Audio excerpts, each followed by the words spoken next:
Oppositional Defiant Disorder. Hosted by Luz Augguirebene, Nancy L. Hopkins, and Cindy Evans. And Laura Cross. Guest today is Ellen Atkin.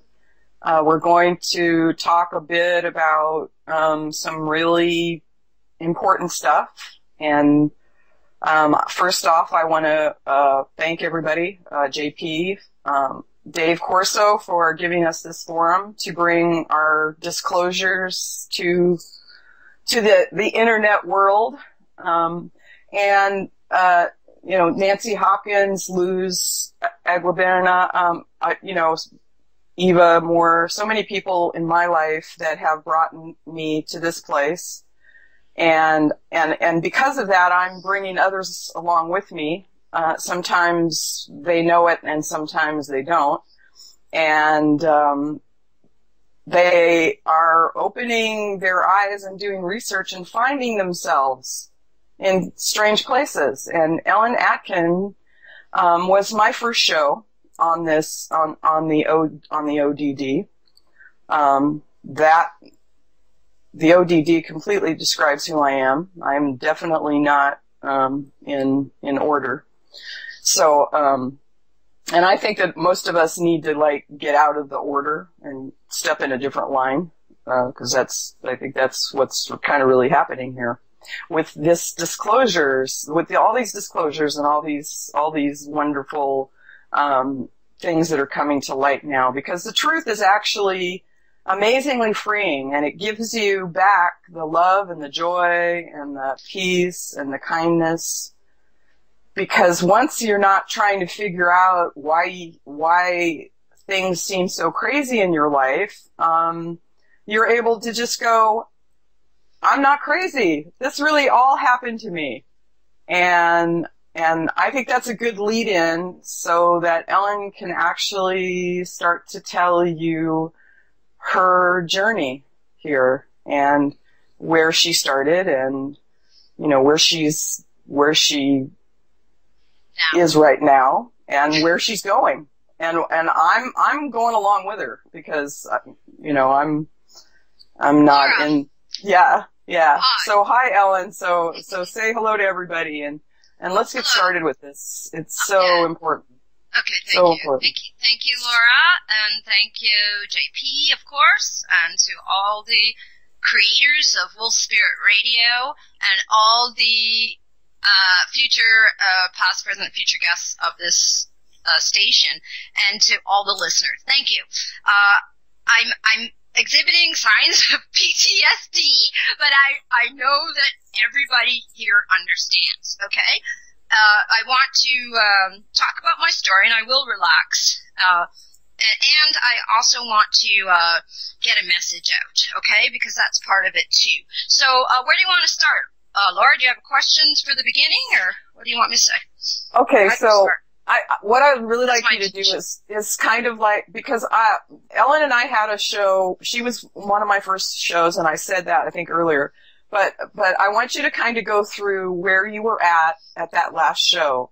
And I mean, you know better than I where you were at, because now you know where you are now, which is totally different. So right.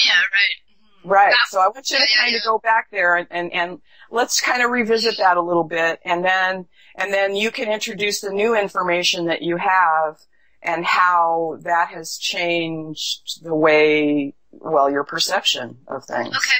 Sure. Okay. I'll do that. Yeah. Thanks. Okay. All right. Well, over the last couple of years, thanks to Luz Augguirebene from the Hawk Mindsets, deprogramming course, and of course the 7 pillars, which are included in that as well. I've done several radio shows, and I've actually been. I started doing these types of radio shows when I started Raw Traveling, which was my blog that started 10 years ago, which was documenting step by step to my recovery in an outer world way. So that's all there, plain to see. But now it's all going to make sense with the picture. But going all the way back to my origins, which I've always puzzled me. But anyway, so the interview lasted. So basically, all that stuff was just flying off the top of my head. I was just like, oh, I'll just sit there. Oh, this is fun, right? And I didn't have a context, and I didn't have a bearing. And in fact, I never did, because I was in unknowingness the whole time. And because my conscious mind was not aware of this missing piece. And this is, that's what they do. So I'd like to talk about the mechanics of mind control while, as I interweave my story. So that's me just being, I'm calling all that pre this discovery MK Ultra Girl. And, there's MK Ultra Girl, there's the alter, and then there's the true me. And that in itself is the Trinity. And I would like to let that everybody know that's the way to God, and that is God. And that's, and that's what you need to create. And that's the coming together, bringing our conscious mind together, because the mechanics of mind control is that they split you. So I went around as MK Ultra Girl split, not knowing. So I did all this life experience in unknowingness, right? Thinking I just had a regular bad family upbringing, right? Dysfunctional. My mother was part of the Allen Memorial mind control experiments. She was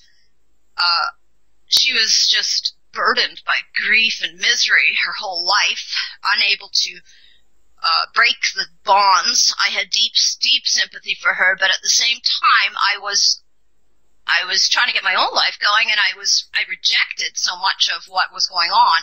And this is where I'd like to say that, I was born to do this thing. I've realized that now too, but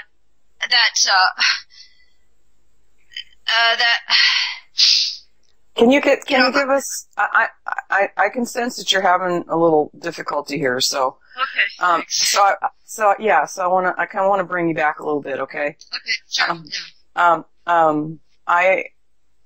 I want you to explain about your mother a little more. Okay.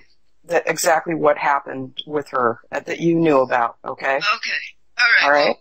All right, and just take some breaths. Okay. Yeah. All right. Okay. Yeah. Okay, I'm fine. I'm all right. Yeah, thanks. All right. So what happens when I speak like this is it feels like the top of my head is coming off. That's what I just like to say. I want to identify with the TIs. Like, I know what it feels like. Okay, I know all this stuff. I live so let me all tell these you that symptoms, that's what I was complaining about them to anyone. Okay, so when I stopped you, Ellen, that was the vision I was having, is that your head was coming off. Okay, so that's right. I know. Because I have gifts too.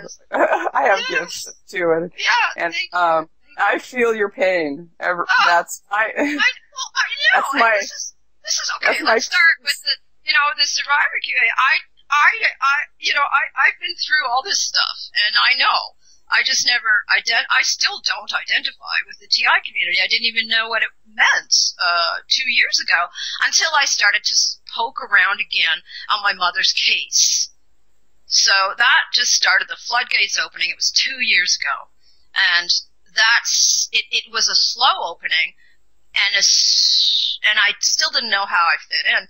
And when I found the picture, which was a week before the Canadian elections on October 19th, so it would have been sometime around the 12th, everything changed. And it was the consciousness of that put so many of it was like the piece I've been looking for. It was the one piece left to the consciously connecting my conscious mind back to my seeking of the truth, looking for the truth. Okay, so what is it? Okay, so because our listeners may not know, but what is it specifically that you found about your mother that really started this?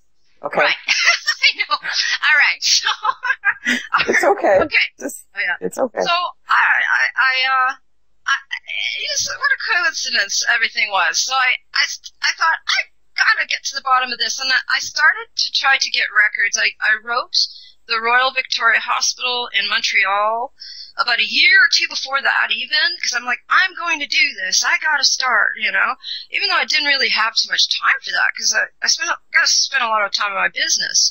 So, but I did a few things. Both of the inquiries I made back from my dad's hospital where he was apparently psyched in the psych ward, and then my mom where she went to the Victoria Hospital run by McGill in Montreal, I got back nothing, right? They were like, oh, closed, sorry, burnt the records. Destroyed the records from the Hotel Dieu hospital in Windsor, and then Royal Victoria, it was actually just, the address does not exist. They didn't even open it. So I made some further inquiries a little bit later, about a year, maybe later, and I actually was just bumbling around online and did a search on maybe Dr. Ewan Cameron, who was the doctor who got fingered for the experiments in Montreal. I did a search on him and found that there was a new lawsuit for the victims. I knew there was another lawsuit, but my mom never benefited from it, but I was unaware of her involvement in it because she never talked about it. A little bit. I knew about it, but she would not go into it. So I just had called him, or emailed him, and I said, hey, my mom was there. How do you get the records? I just wanted the records, actually. I'm like, how do I find the records? And he said, well, too bad, it's too late. And then I'm like, what? But within a week, I was watching an InfoWars produced movie called The State of Mind Control, The State of Shock, or something like that. It was one of those, like, produced by James Lane, written by him and a few other writers. And it came across it was all the social engineering and some people from the military talking and concepts, and then it came to the part of mind control experiments in Montreal and Allen Memorial McGill. And I'm like, okay, well, here it is. This is the part I know about. I wonder if I'll learn anything new, because I had a locked idea of it that didn't have. It was just there, and it was there in the same form for like 20, 30 years. Just this. Well, she went there. It was bad. You know, I didn't know much else. So I'm watching this movie, and when the piece of Dr. Cameron comes up, it's a movie. Somehow they got a hold of this video clip of him and some nurses standing around a very young, frightened woman in a really pretty dress with dark hair. They were electroshocking, and this was a video of this woman. And that woman is my mother. So that's what happened there. So that, when I was... So I have one of the chat people in here said that the documentary is called State of Mind. Right. Mm-hmm. Yes. Yeah. So that's good so that people can kind of get an idea of where, you know, I mean, the deal is that, the people that have set out to do this kind of stuff documented all of it because they were testing. They were using human test subjects. Okay. The program. I call it the program. Right. The program. Okay. So that's the deal. So they wanted to have a record of all of this stuff they're doing. So those records are out there. You know, we just have to ask for them now, especially now because it's about time. How do we get them? That's the thing. You know? Yeah, and I don't really want to mess around, so that's part of what I'll hopefully be getting to in this interview. But that was one thing. Thanks for guiding me down to that, Laura, because I'm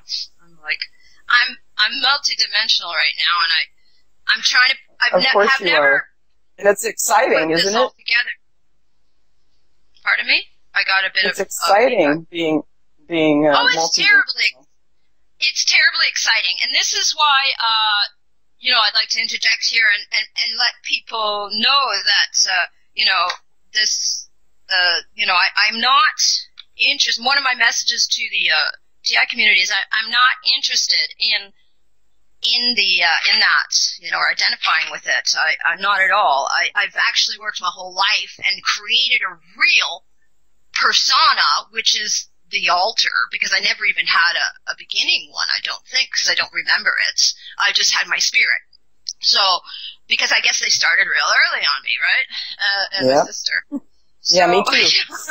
Yeah, I know. Fun, right? Yeah, fun. So what, yeah. So, now, okay, so I'm, and you see, my PhD, how I express it is through this neurotic freneticism. It's all in my chest. It's all like breathing, right? That's right. where, and I have fallen apart so many times out there. So many times, like just fallen apart. And I can't do physical sports, really. You can't rely on me to do them. I'll hit a home run once, and then I won't do anything for like, the rest of the game. It'll just, I don't have, same with pool. To make a perfect shot and nothing. Like, I can't, somehow I think they, sort of made a mistake on my right side or went too deep. So it falls apart. I fall apart really easily like that. I have countless experiences along those lines, but those are the stories that I'm going to write about for MK Ultra Girl when, I do the movie, and the comic book I think would be super good about it. Okay, so, anyway. So I want to know, so what is it that you specifically found out about your mom? That she was part of a program? I didn't know it. No, I knew it. And it was just, I knew that, but I didn't know to what extent, because when we heard about it, the story broke, I guess, in the early 80s, and we're like, Mom, you went there, right? And it was the same, yeah, like she was on antidepressants and tranks. She was, and she became a targeted individual, and much. And it was so heartbreaking because, nobody believed her, and including myself, even though I did check out some of her claims, but, they sort of proved all dead ends because it's such a psyop, right? And I was just in my early 20s trying to get my own life going in Toronto. And, I was MK Ultra Girl. I was having a good time. I was my friends. I forsook my birthright, you might call it, or the program. I just went the other way, like, almost from day one. So I was out of the house by 15. And so I want to tell people that when you experience PTSD symptoms, it's a good sign. It means you're resisting. That's good. Okay? That means you're alive.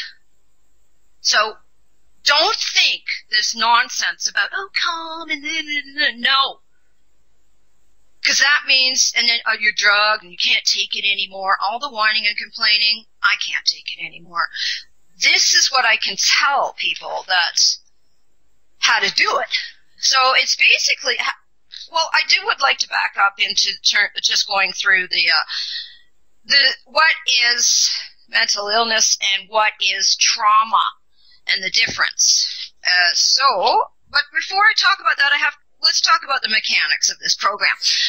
So as soon as I saw the pictures, I started to read up as much as I could about it. Fritz Springmeier, Bryce Taylor, all the big names. I'd already read Kathy O'Brien's book, 2008 or 9. I knew some stuff, but I'm a quick study. That's part of my programming. I skipped grade 4. I had a bunch of programs, I think now, beta, theta, psychic, I don't know.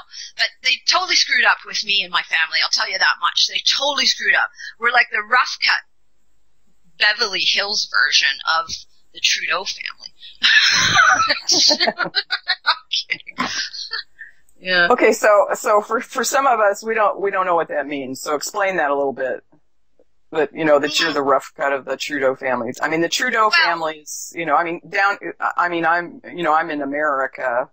Yes, that's right. So, yeah, Trudeau's, liberals, dad's a liberal politician. My dad was a liberal politician.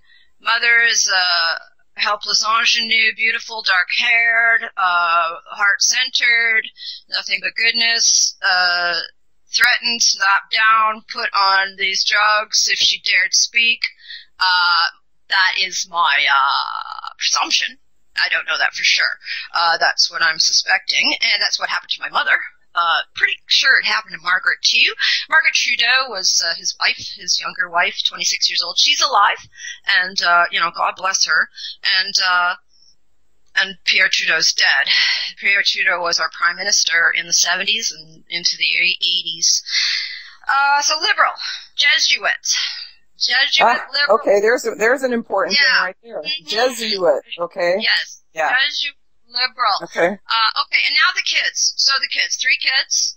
The first is Mr. Goody Two Shoes, or I'll call my sister Miss Goody Two Shoes anyway. It's always the same in every family anyway. The first one's taken on the task. The second one rebels, and that would be Sasha Trudeau in this case, who's still alive, and oddly enough, we have the same occupations. We're both visual artists, and probably rebels, kind of tough, sort of earth-based people. And then the younger brother, who was named Michael. My younger brother's named Michael, and their younger brother's name is Michelle. And both died young in tragic outdoor accidents. See?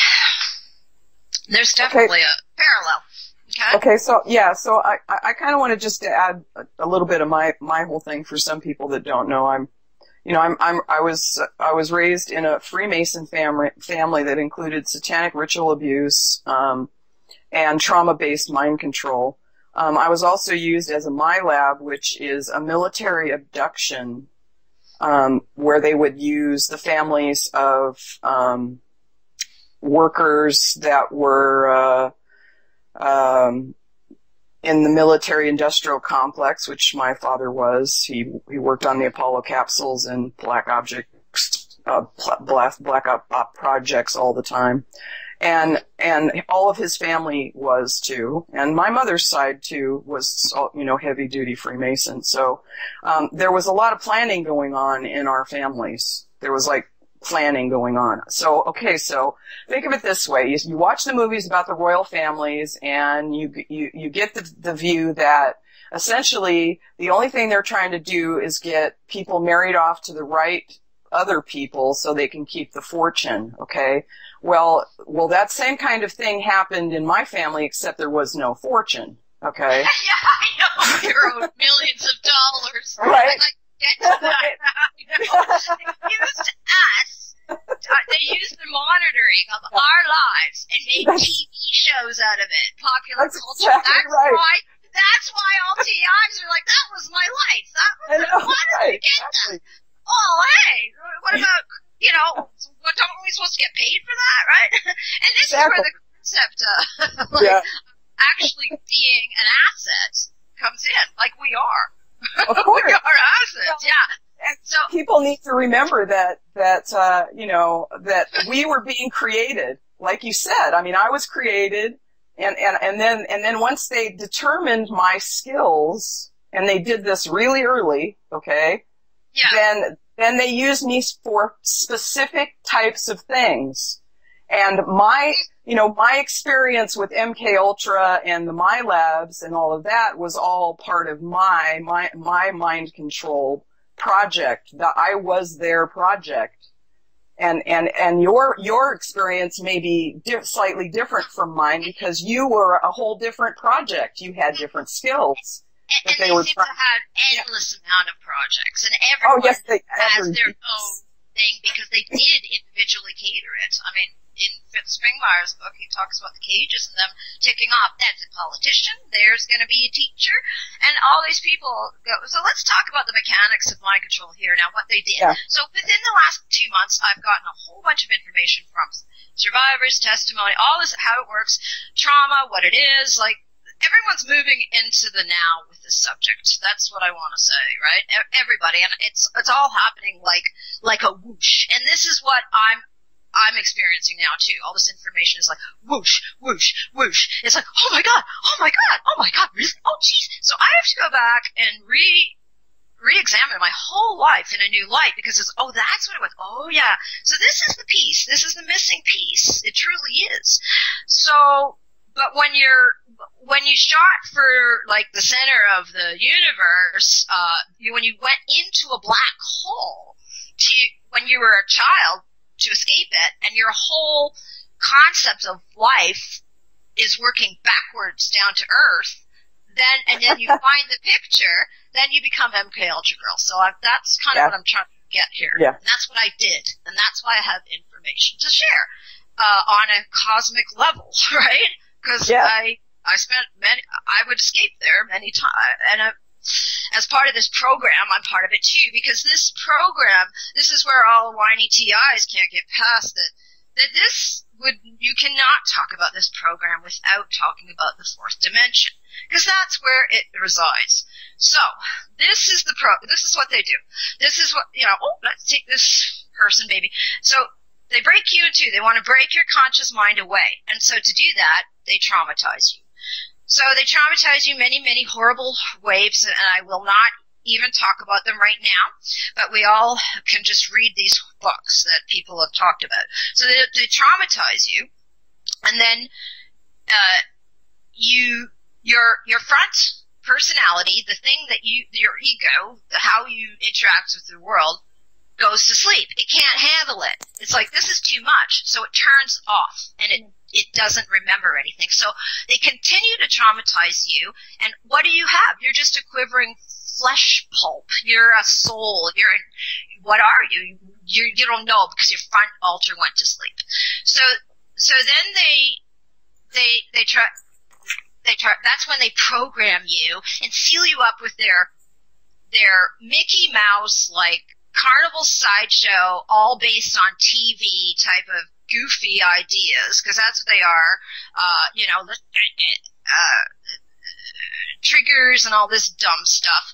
I can't believe anyone would spend any time on that nonsense. And then off you go, right? So the trauma is trapped in your body, and then when you get triggered by something intentional out there, it works because you're the PTSD is in there still. You haven't dealt with the trauma. The trauma is in the body. Okay? It's not a mental illness. It's in the body. It's stuck in the body because your conscious mind didn't recognize it. So all you have to do to heal the trauma is get your conscious mind to recognize it. And by that, you don't have to physically experience it again through the emotions and the pain. You just have to detach and see it and recognize it. Then your conscious mind will go, oh. And that's all it is get that conscious mind back. So their whole thing is to split you. And of course, the real thing is only split you in two. But then once you're split, they'll on the one side, which is not the logical side, would be the creative side, that side that goes to sleep, which is actually the fourth dimension. Where did you go? You went to the fourth dimension. That's where you went. But unfortunately, you went to the lower fourth dimension, and you didn't know. So they play around doing this stuff on the fourth dimension, lower fourth dimension. Now there's many, many people, many beings out there on the earth, and like incarnated and non-incarnated, that are clearing those planes so that we can be free of this, because nobody likes this. Everybody's tired of it. This is going to stop right now. And I will definitely, I have some revocations to tell people how to do it, because I stopped it. And not only did I stop it, I launched an assault on society. So they don't mess with me.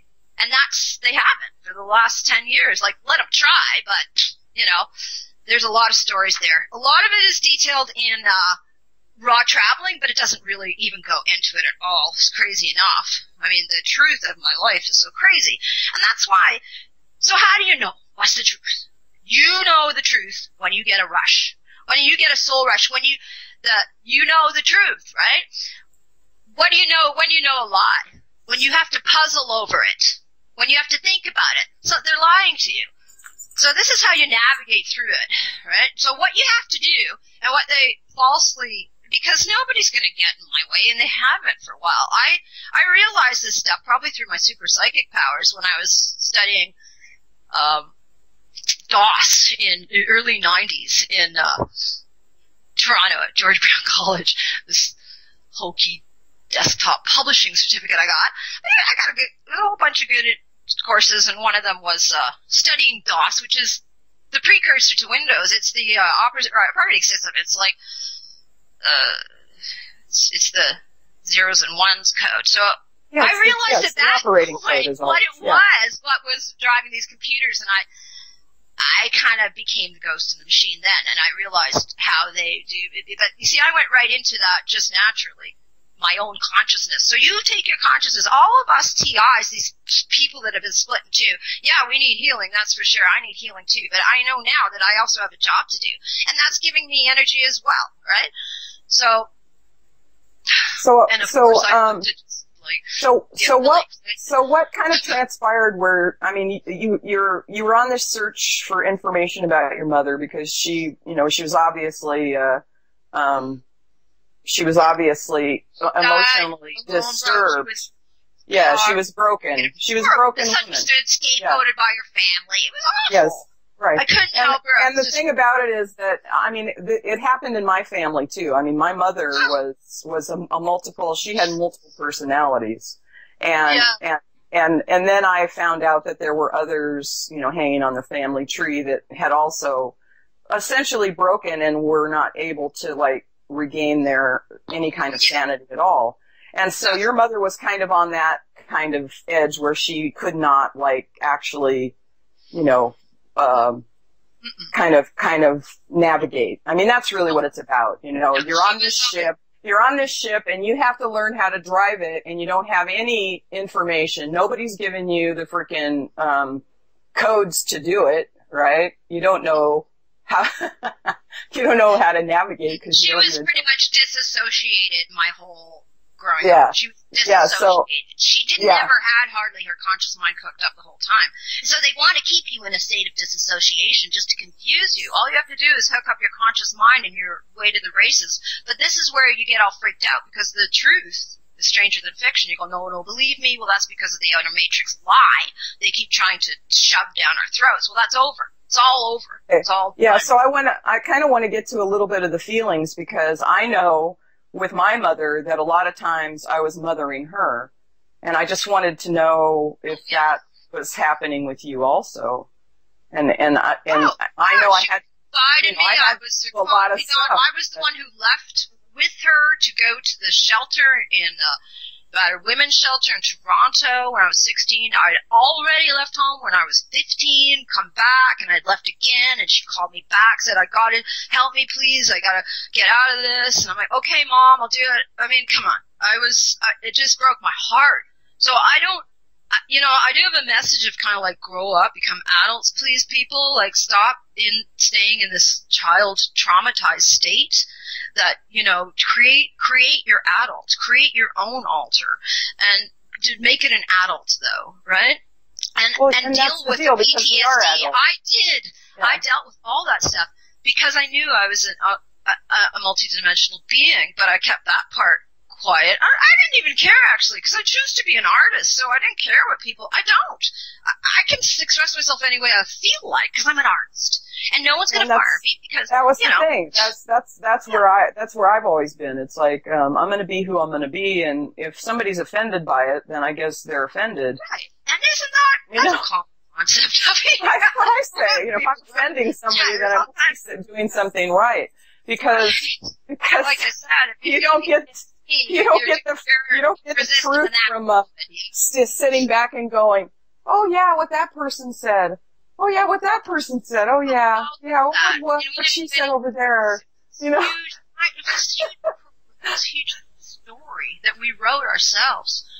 So anyway, back to I guess the imagery, because this is all around imagery and media and communication, right? Absolutely. And that's really what my family were about, and that's what I'm about. My father was a high school English teacher, and my mother was a housewife, obviously, and. She didn't have a lot of energy. She was on the tranks and the antidepressants her whole life. There was at one point in her life my brother was still alive, so it was the 79, 80, I think it was 80. She tried to get off the antidepressants, went to the Dawnwood, and that's when the flood of, she did, but then the truth hit, and wow, did she ever look and sound and act like a crazy person? But it was the first time I'd seen her with any energy my whole life. I had never seen my mother with energy until that time. She was like, "Oh, Mom, is this you? Wow, you got energy. That's great." Because the whole time I was like, "Mom, are you okay?" That's how I grew up with my mom. So I sympathize like everybody, but, you know, I also was the warrior who found the way out because I was committed to it, because I don't want this to go on, and neither does anyone else. Everybody is tired of this game, including the perps, including Lucifer. He's tired too. I had a freaking vision of him when I almost died in Mexico 2 years ago. This is a multi-dimensional game. There's no doubt about it. So well, and okay, so I want to kind of interject here. Yes, go ahead. Yeah, I want to interject here because, you know, we're talking about dimensions here, but yeah. This is all about frequency. Okay, and huge frequency. Yes. Yeah. Okay, and so, you know, all of the computer stuff, everything you see, all the images are essentially ones and zeros. That's right. Okay. That's right. So if everything is ones and zeros, and if we actually think that we want to change those ones and zeros, we can make that happen. That's right. I know because I've done it. That's right. So they try to screw with your computer, screw them back. Right? That's right. That's it's your superpowers. It's your superpowers. That's why. Nobody knows that we have this ability. All we have to do is think it, people. That's it. All we have to do is think it. Mm-hmm. Because thought is the most powerful and the fastest energy on the planet. Okay? That is why they are trying to control our thoughts. Because if we all got together and started to think, you know, about what's right, okay? It doesn't matter what religion or what political party you ascribe to, any of that stuff. We know what's right and we know what's wrong, and we know that pedophilia is wrong and murder is wrong and genocide is wrong and war is wrong. But we all we're not getting on the side of right.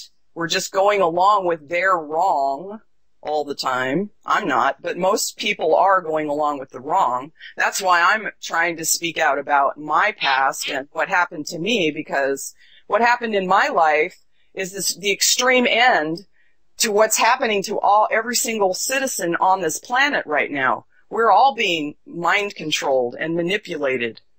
Yeah, but they got the soft programming. We got the hard programming. Well, that's why we can tell that, and that's why we're the and that's kind of the deal. Harbingers of truth.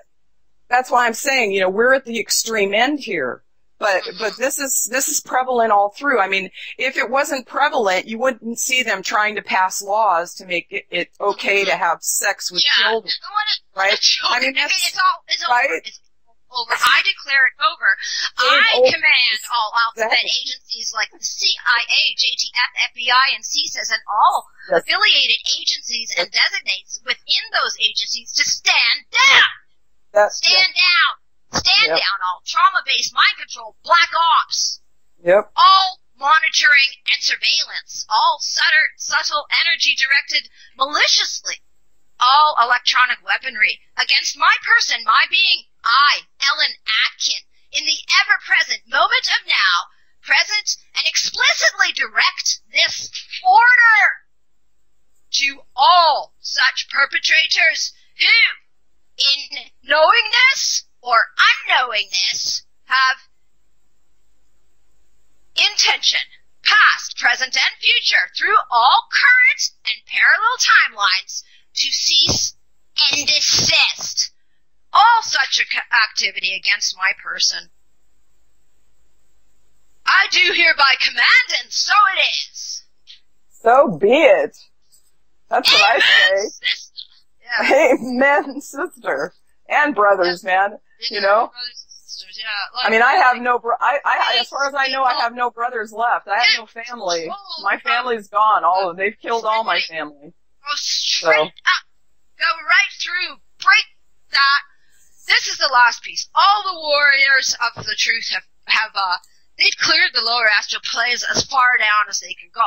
It's up to us now to get up to that and just take it, because this is where they play it, and they pretend that you're under this glass ceiling, you gotta knock. This is what everyone does. Everyone wastes their time, all activism, everything. It's like, please, can you change? Please, knocking on this glass ceiling to the lower astral fourth dimension, locked in the third.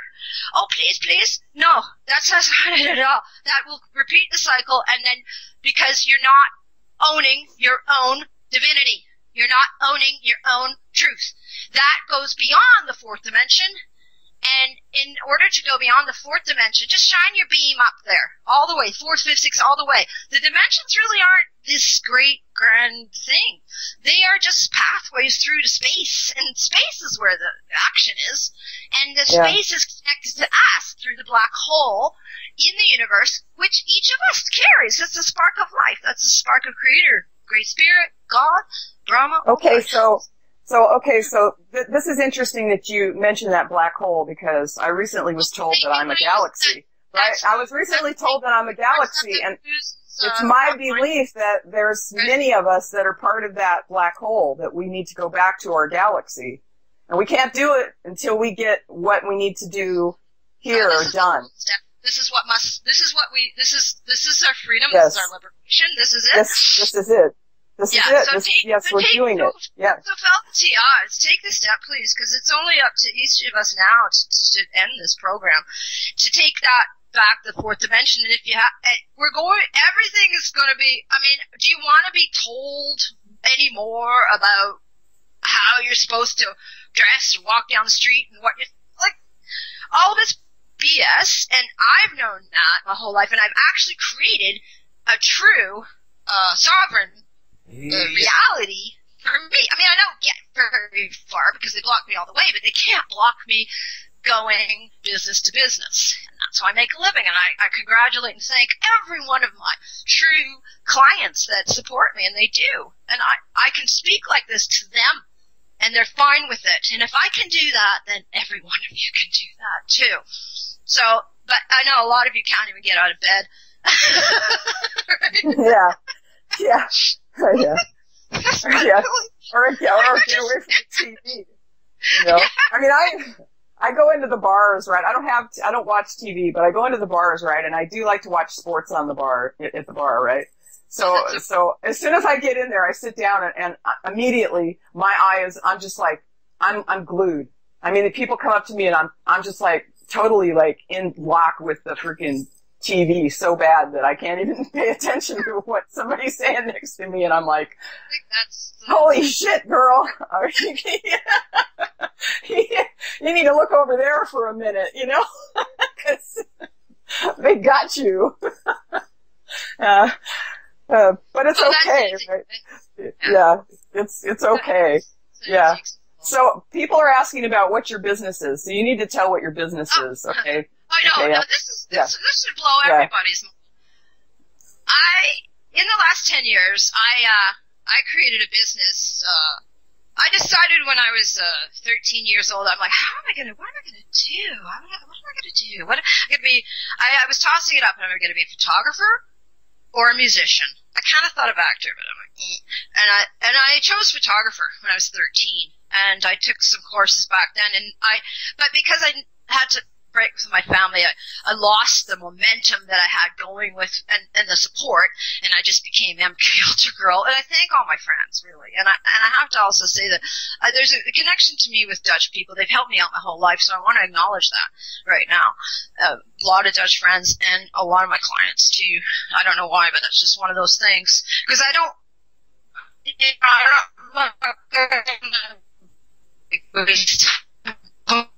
town quarters, like, who was that in past life? I'm here now to do a job. This is what it is, right? I know that. Okay, wait. Okay, so what you did... Okay, stop for a minute. Okay, I'm an aerial fine art photographer. There you go. An aerial fine art photographer. She takes amazing pictures from airplanes of dairy farms and all kinds of different kinds of things. Industry. She's there's some amazing stuff, and you need to give your web page so now you know. So my job has been to document it all, and I've documented my entire life. Because that's my proof. I don't need proof in the 3D world. Nobody does, and never did. Yeah, I know. Yeah, so, I know people are like, do you have any proof for this? I'm like, oh yeah, the government's just going to give me all the files, right? Yeah, but they're I could spend my life writing poems. I could spend my life writing poems. They're going to, they're going to start, cleaning up their house, backtracking, right? To make it yeah, they're going to tell me everything they did to me. Definitely going to stop with the program. I felt it quite at least. I'm already with hematite all over me to repel any of that, and I've been holding like crystals and stuff, right? And I went down to the stream and I did an offering too, right? Because sure, this is it, man. I'm telling the world, so they're gonna try, but it's been definitely manipulated and it's lessened for sure. So well, I think it's important to relate. It's gonna keep. Sorry. It's gonna keep going as long as we victimize and feed it and say it's still there. Take that's why we have to say, I get targeted, and so do you. I get targeted. We all get targeted. Lie to you. Go right up there, and then start having fun. And don't be afraid if you start acting like me, because I don't care. I've always been freaking, out there, outlandish, fun type of person. And that's me. That's who I am. Everybody loves to party with me, man. The party doesn't happen until I arrive. Exactly. Because I want to dance and be joyous and have fun, and that's who I am being. Too much fun. Have you ever been kicked out of a party for having too much fun? Yes.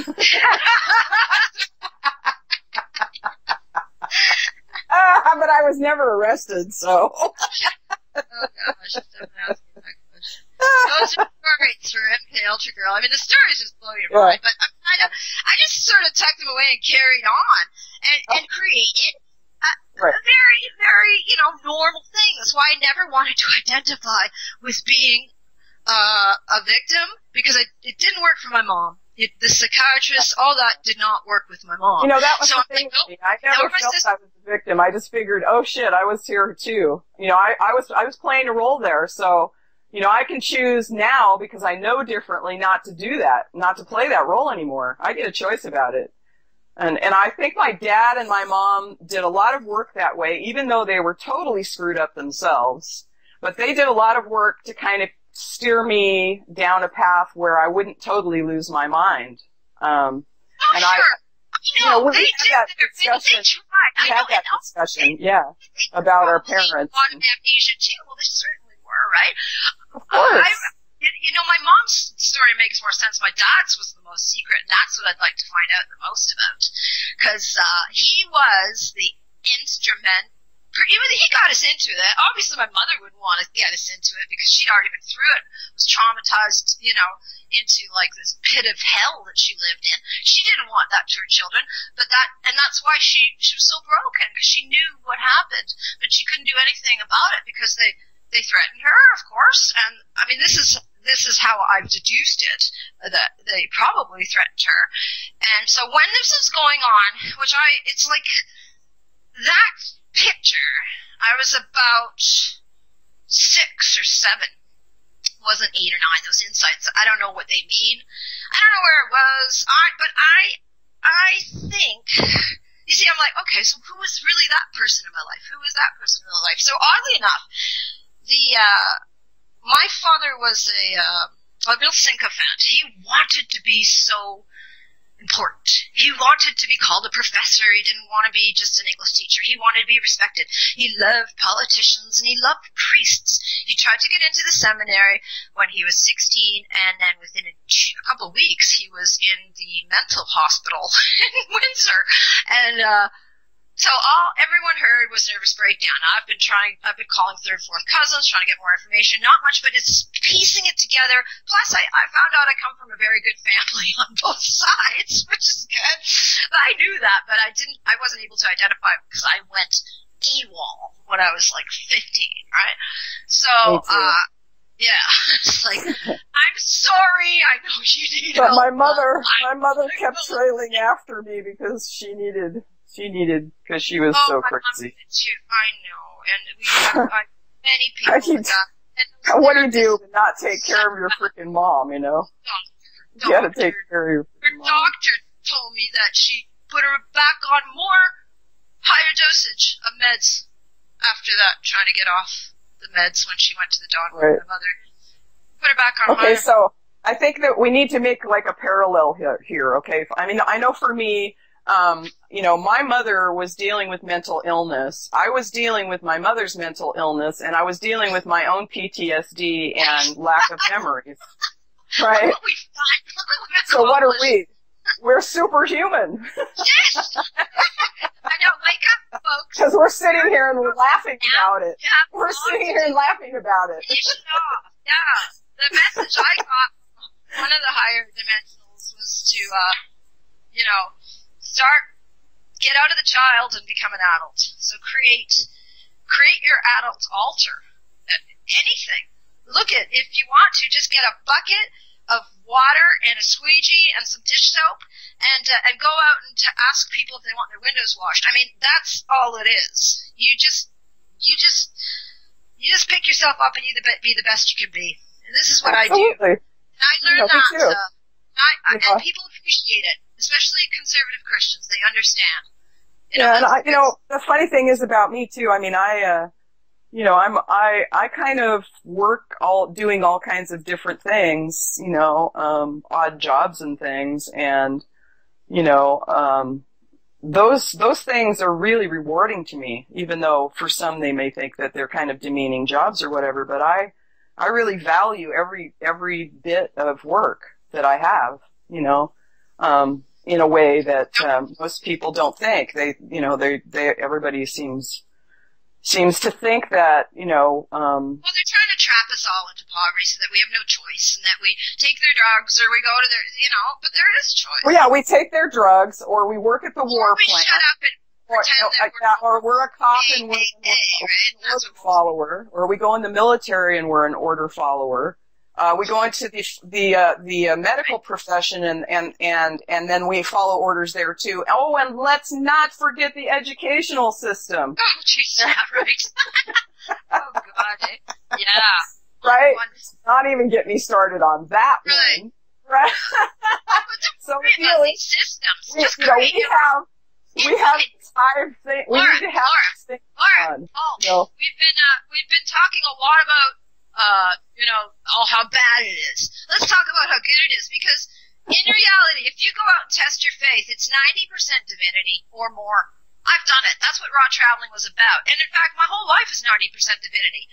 On this little I'm Ultra girl trip, little rebel girl from my program, I encountered like 90% divinity. Sure, I had trouble, but, God is there. I've countless. How could it possibly be? Oh, any of it makes sense if there wasn't a God, and if God was not there to help me many times, and show me and protect me and have good people. And maybe they didn't know, but they had hearts and they could tell, and they helped, and they're humans, and people. That's what people are good for, right? So, right. That's right. I've had countless encounters. Now, all you have to do is ask the universe, but don't just stop taking action. Start making some phone calls, right? That's what I do. That's how I get what I want. And then as far as getting money, going door to door, of course I could write, the best sales manual ever. And I did win an award for selling advertising. I got the top performer. That's another story, but just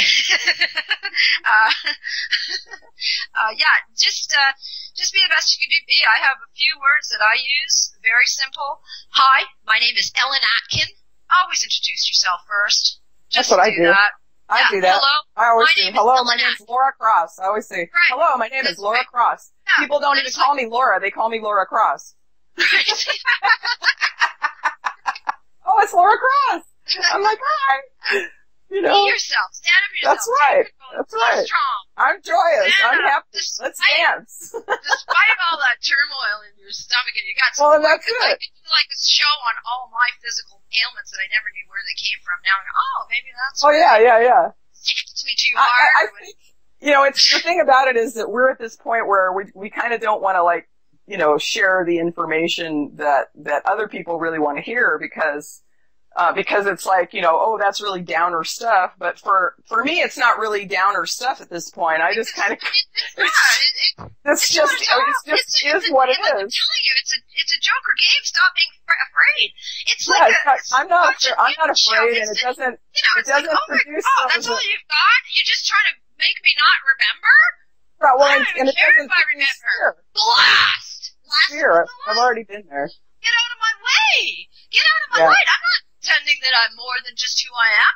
I'm a universal. Those are the universal laws. Now try to deal with me. Oh shit, game's off. Okay, we're gonna try and find someone else to torture, to abuse. That's what's going on. Okay? That is what's going on. I'm not tortured and abused anymore. I just want to tell everybody, and I'm MK Ultra Girl. So I figured that part out in my unknowingness, stumbling around in blindness with my senses. Now okay, I'm not sure, Ellen, I'm not sure if they got what the MK Ultra Girl is, and that, I mean, I think that we maybe covered it a bit, but you found this picture actually of you as how old were you? 10 years old? No, I think I was like 6 or 7. 6 or 7. Okay, so she was 6 or 7 years old, and there's pictures on the internet of her, she put a banner on my Facebook page if you go there. And it has a picture of her strapped down to a table with this leather kind of harness. There's a chain harness around her head. Electric wires coming out, and this is on a 6-year-old child, mind you. Yeah. So they are shooting Ellen full of who knows what. I mean, obviously it was some sort of frequencies, and I mean, think about that, because when they're doing that to you, they're totally, they're scattering your ones and zeros, because that's what we are too. We're all ones and zeros too. Yeah. Into many different, disassociate, trigger you, and then you're a sleeper assassin. When I found that picture, I'm like, oh my god, am I a sleeper assassin? And my friend said, oh god, no dear, you're too old. So funny.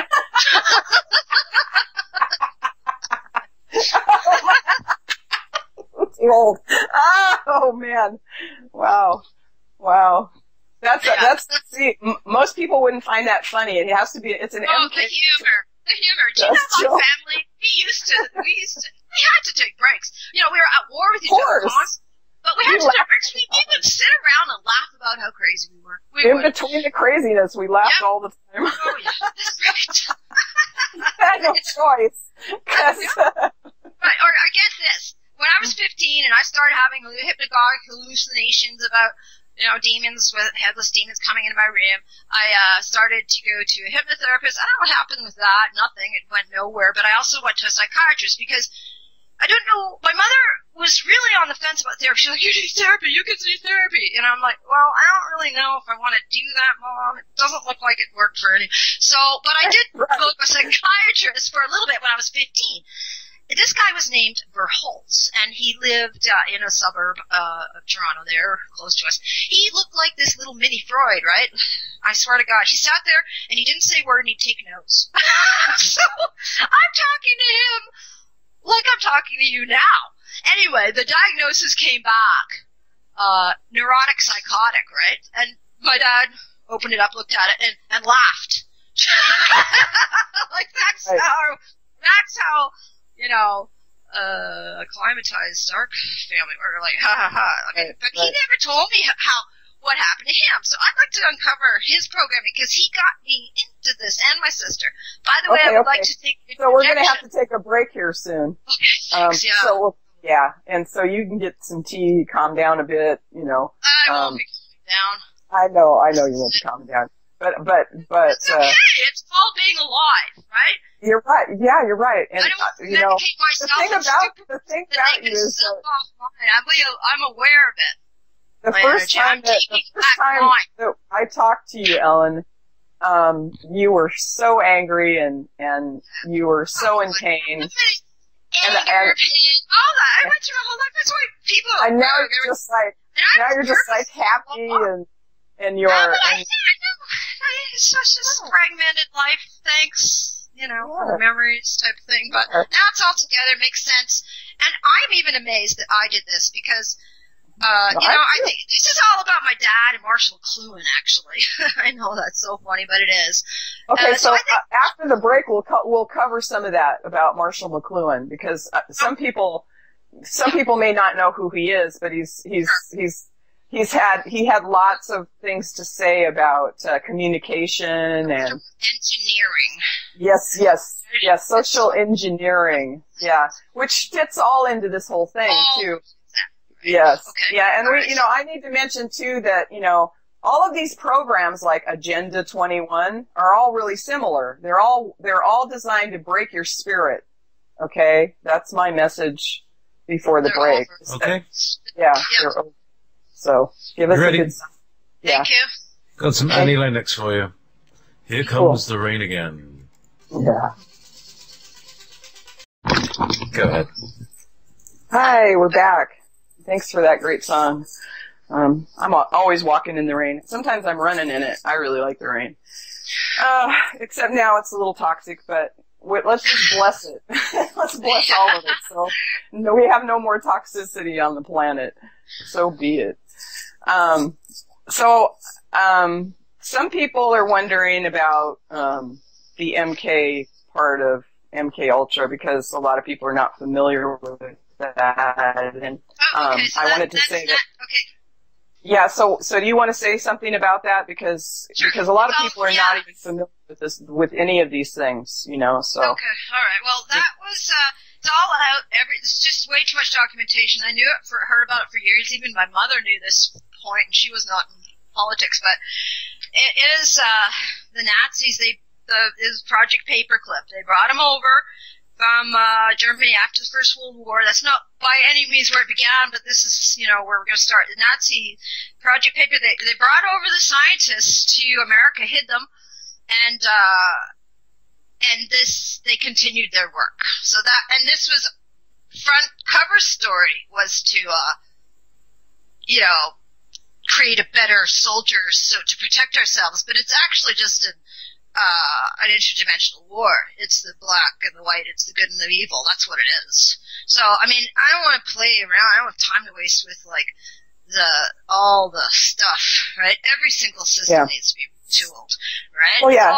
And I want to bring in here again, too, that this was all frequency, okay? Because even if they're giving you drugs, they are altering your frequency. Okay, if they're shooting you full of, ELFs or EMPs or any of those things, they are altering your frequency, and we all have our own unique frequencies going on. And if someone is bombarding your body with these frequencies, you're going to have illnesses, cancer, diseases. Thyroid problems, there's all kinds of things of symptoms, like Ellen was saying earlier, is that there's all these symptoms, that we have, and a lot of it has to do with this mind control and the things that's being done to us, because, like I said, the pharmaceuticals that you're taking are altering your frequencies, okay? So your body, you're in become a permanent state of disassociation. Yeah, you're in disease. Confusion, not knowing what to do, where to go. Right. Right. Right. Yeah. And then, how to get control back. I want to talk. Yes, I have how do we get control back? Yeah. So I have some techniques I'd like to share because. Okay. Cool. It's very. I want to hear. They're practical. Of course, there's all the stuff like yoga, meditation, martial arts. Learn how to defend yourself. Get a backbone. All that stuff. Do it. Just tell somebody off for the hell of it, just to practice, right? Really, it doesn't matter. No, that's really. I did that for a long time. I used to make the grown men cry, right? I could make the grown men cry, man. This is my words. Yeah. My son was really impressed with that action. Telling me, he's like, Mom, that was so great. I was like, oh, man. Okay. Such a pain. Let me get back to the techniques, okay? So there's techniques. Okay. So I'm going to credit Joe Marshallo here because he's a doctor of divinity or something, philosophy. He was credited with discovering a universal law, And let's remember the universal laws are on your side. And that's the law of repeatlessness. No two moments in time are ever the same. So every liberation, freedom is a heartbeat away. It's a breath away. It's a kiss away. It is. So with this law, see, I actually am using my brain now. Cognitive has come back. So with this law, then you can find out where you are in that ever-present moment of now. No two moments are the same. Present, now, repeatedly. So how you do that, according to Joe, is, okay, so do you take your eyes, your eyeballs, and you just stare blankly out into space. There we go. Now, you look up, you look down, you look to the side, you look to the other side, and then you just stay in the middle. There you go. That's it. Now you're not mind controlled. Okay? So, if your mind wanders or anything, that's mind control. Okay? So the other way to do it, I've actually taken it or not the other way, but in addition, if you really need to get down further, because I don't know if he understands how traumatized most of us are, yeah. Take it right, take it. Take it. How traumatized are you today? Yeah. Let me see, what happened? Let me see. I'm so Let me see, all that, right? Yeah, so, I got guilt for not accepting the guilt. I know, right? I know, right? Yeah. Okay, so this is what you do that I added this to it. Take it down to your skull. Your skull is only the two eye sockets there. That's all it is. Your eyes are not your eyes. They're just empty holes. They're filters so that you don't go crazy with all the information. So just take it right down to your eyes. If your eyes are all wonky like me, right? Perhaps Bell's palsy, the entrapment of the seventh cranial nerve. Oh, I wonder how it got entrapped, right? Yeah. Yeah. Me, my dad, and John Gretchen, right? Like, uh-huh. Right. So take it down to the skull and do the same thing. Just imagine your skull, and then you're in there. That's you. Now oscillate back and forth, do whatever. Just be in there, and that's your ninja self in there.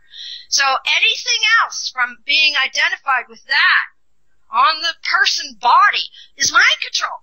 So start sweeping that away and jigging, wigging with that reality. Like for me, I've been a health nut. I've been a this and that, but I've also been an alcoholic. I mean, I've been a lot of things. Never been a drug addict. That would have killed me, I'm sure. But, and I didn't buy into the alcohol thing, but, okay, I want to say something about addiction real quick before you go on, okay? Yeah. The deal is that addiction is something they give you, okay? It doesn't belong to any of us, okay? People get that in their heads. That addiction, don't use the excuse of you drinking too much or taking drugs or any of that stuff. Addiction is something they gave you, so you just have to rebuke it and say, I do not consent to being addicted to any substance from now on out. So be it. And then go on into the ever-present moment of now. So That's right. Yeah. Yeah, and start creating. That's exactly right. Your next addiction will be no addiction because you're just creating. And that's the dimensional thing there. That's a dimensional shift, which is what really needs to happen here in our frequency, folks, because we need to kind of bring each other up on this thing. We need to help each other. We need to reach down with our our infinite energies that we all have. And there's a lot of powerful people that I know.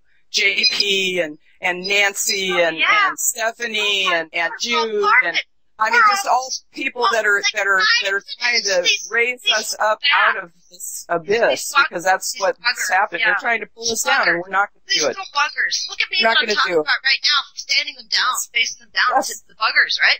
And I'm not neutral, not like Andrew Bard says, I'm not neutral. I blast these buggers right into kingdom come. So just whatever you're here there to do. I know who I am, so I did the whole New Age personal self-discovery thing as unknowingness as MK Ultra Girl, and I actually did find out who I was, right? And so when I put the last you had a picture. that was the last I've never had any of that stuff, man. None of it. On my own. I mean, you have, like, if you want to survive, you got to take care of yourself, right? That's right. So but how many more cleanses am I going to do before it's like it's still not working. So this was the last piece of the puzzle for me to just reconnect my cognitive mind to my experiential mind. And I know there's a whole lot in there, and my eyes are wacky. You put my glasses down on the table, they look straight in my head, but they're bent on the table. Like I'm and mine are too. Isn't that weird? Oh, yeah. I'm always trying to straighten my glasses, and they're always crooked, and it's my head that's crooked. It's not the glasses. I have to make glasses crooked to fit on my head. Yeah, I went into the hospital when I was a kid, like about 12 or 13, with these horrible abdominal pains. I was in there for 5 days in isolation. They never found out what it was. All these weird things, you know? Yeah. So, I was experimented so badly medically. Man, they just experimented on me all the time, like different shots and things, and you know, I mean, family, we kind of bloodletting in the freaking doctor's office, all kinds of things in the doctors. You know, that's why I'm like not too, you know, fond of those creatures. Oh, I know. Just right. Like, I avoided it, and that's what people did anyway. This is all new creations in the last 100 years anyway. What do we need them for? I know how to. I live in my body. Yeah, let's remember our history. I just listen to it now. I just listen to it now. Yeah. But, yeah. You know, it's just distraction here, distraction there. I don't even know who I am. Everyone's in a heightened state of PTSD, and we're all kind of bouncing off each other. For me, my PTSD is that, but other people have PTSD what might be slashing. It might be whatever they do, you know. I don't know where their PTSD would come out. You know, diarrhea. I don't know, but for me, it's in the upper respiratory. It's in the freneticism, because I chose my my ego kind of defense chief feature to be impatience.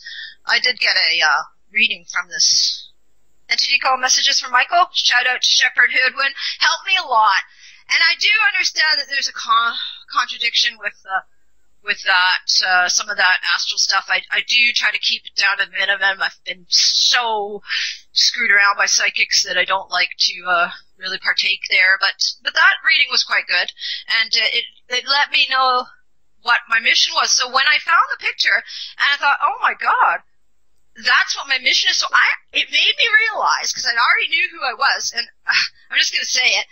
According to this, I'm a 7th level old priest, which means that I'm a incarnating being. I came down here to do this job. Is that, you know, I always knew that, but, you know, how can I go around telling him, hey, I'm the best? But I did it as a young person just for fun. But, and of course I've kept myself inspired, because I need to be inspired. I'm a priest. I need to be inspired. I inspire others. And I certainly hope I'm doing that right now. I know I'm talking frenetically, but I am making sense. And that's just a workaround that I got around the PTSD. It's just, we are adaptable. So just adapt to it, and then it'll go away. And sometimes, I mean, I'm not always like this. I meditate, I cuddle with my cats, you know, I do all kinds of things, right? But this is, you know, obviously this is, you know, serious subject here that's, I'm blowing down some doors here, right? On a real cosmic level, I'm taking ownership of it too. And I'm trying to do the right for everybody. Humanity, I'm tired of this. And, I do, all roads back to Rome, basically. The papacy is what's behind this. In the end, they control that. So, whether you believe it or not, I'm not going into it. There's people that have that information. I'm going to credit Mekelsarian. Please read or listen to his YouTubes. He's brilliant. He's really probably the best historian I've ever heard. There's all kinds of true history, just truth. So yeah, I mean, so that's my most important thing is freedom and truth. Those are all there in the reading. And so I came down to do this job. So then I'm thinking of myself when I see the picture, oh my God. And so I chose it. So, I mean, I'm sorry to tell everybody about that new age little twist of, you chose this, and you're like, no, I didn't, this is awful. You actually did choose it, but you're only gonna actually know it and own it and laugh about it when you create the Trinity, when you unite yourselves and become in the middle. Because you're not anything else. You're just in the middle, oscillating experience, the ever-present moment of now, and witnessing the law of repeatlessness happen over and over again. That's all it is. That's what life is. Okay, that's what consciousness is. So that, right? I'm just going to take a break there. Okay. Yeah, you need to take a break. Yeah. I want to say that I no longer have PTSD, and I've actually helped some people this week, 3 of them to be exact, keep from killing themselves over the very things that we're talking about here. Sure. Yeah, and there's a lot of stuff. And I'm an empath, and I feel everything from everybody. Yeah, big time. Whether they're online or I feel everything. Whatever you want to, right? But you can block. Well, that's the deal. I mean, in the beginning, I didn't know how to block it. I didn't know how to block it. I had to learn those skills, and we all kind of have to learn those skills, even though, people are not maybe as sensitive as I am. And I don't like to I prefer not to say it's sensitivity. I actually like to say that it's more of a heightened, awareness. Because, sensitive makes it sound like it's, weakness. It's some sort of a weakness, and it's really not a weakness at all. It's extremely natural for us to be that aware and that empathic and that compassionate. And, I spend a lot of time talking to people, and I'm a musician and I go out and I'm in the public a lot. Sometimes I don't sing. I'm a singer, and sometimes I don't sing because there's a need in the places that I go for people to reach out to me and want to tell me their stories. And it's so important that we listen. A lot of us just don't listen enough now. And if somebody wants to rant to you, maybe you should just sit and let them rant and not make a comment. You know what I mean? That's Michael Zardian talks about that, how we've made a crime of, aversion. Aversion is natural. That's how you grow. That is the 3D experience. That's how we have this thing going on. Okay, try something else. It's not we have this other thing going on now. Never ever even know how to find myself. You have to wake up to yourself. God. Well, and the other thing is that we have this tell you don't even have a self. They try to tell you don't have a soul. It's big. And there's a dynamic too where we have this kind of truth thing going on, and you're now they're telling you, if you talk about the things that we're talking about, I know amongst my family members, some of them are just like, I don't want to hear about it. I don't want to hear about that. That's not my world. That's not I can't do that. Yeah, they're going to do this, and then, why it's so funny? Because in my cosmic astral being, I've destroyed them all already. That's the funny part. And you can believe me or not, I don't really care. Not you, but the audience, right? Because it doesn't matter. I didn't care anyway, right? I don't have anyone to embarrass. I don't have a family to embarrass, and no one's gonna fire me because I work for myself. It's not by accident, right? That I created my life like that. But don't think that any of it's been easy.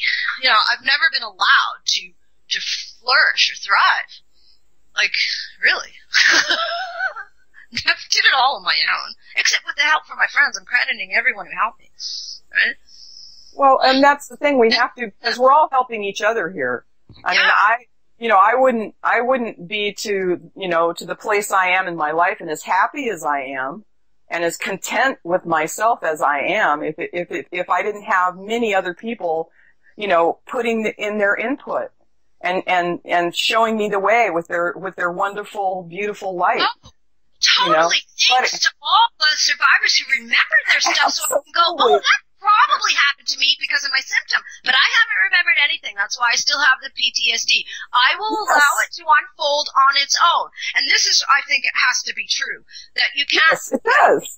You can't pretend the PTSD away. I just No. don't. That's No, possible. you can't. You must integrate it, but with your conscious mind, you don't have to relive it. You just need to detach yourself, recognize that it happened, and I personally want to know. I would like to know exactly what, so I can just like, oh, so that's why that happened. That's why, and that's what's happening now to me simply with that picture. But there's obviously a lot more that went on. And thanks to all the TIs who have remembered and told about this, because it's helped me a lot. Yes. Thank you. Yes. And the thing about it is that I have caught a lot of heat about, cause I will say, I had said in the past, although they're interrupting my computer today or whatever, and people are like, why are you putting energy towards it? And I'm thinking, the thing is that I'm not putting energy towards it. I'm just saying, I'm stating a fact that they attacked my computer today, okay? It's not a big deal. I don't put any emotion towards it. I just go, okay.